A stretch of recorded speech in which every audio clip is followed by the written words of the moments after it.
ஒரு 4 பெரிய வெங்காயத்தை நல்லா க்ளீன் பண்ணிவிட்டு நீல வாக்கில் கட் பண்ணி வச்சுக்கலாம். இந்த வெங்காயத்தை ஒரு 2 ஸ்பூன் எண்ணெய் சேர்த்து நல்லா வதக்கி எடுத்துடலாங்க, பச்சை வாசனை போகிற அளவுக்கு. அதுக்கப்புறம் ஒரு மிக்ஸி ஜாரில் ஒரு 50 ml தயிர் சேர்த்துக்கலாம். கூடவே வதக்கி இருக்கிற வெங்காயமும் சேர்த்துட்டு இதுக்கு காரத்துக்கு தேவையான அளவுக்கு தனி மிளகாத்தூள், ஒரு 10 பல் பூண்டு, கறி மசாலா, அதுக்கப்புறம் தனியாத்தூள் இதையும் சேர்த்துட்டு நல்லா ஃபைனாக அரைச்சிடலாம்.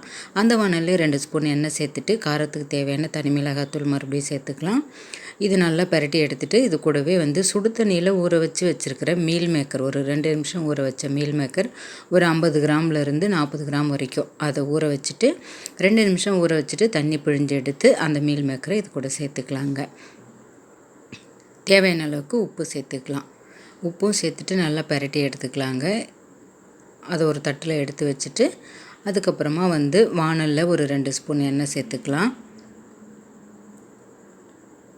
எண்ணெய் கூடவே பட்டை, லவங்கம், சீரகம், கல்பாசி இதெல்லாம் சேர்த்துட்டு அரைச்ச பேஸ்ட்டையும் சேர்த்துடலாம்.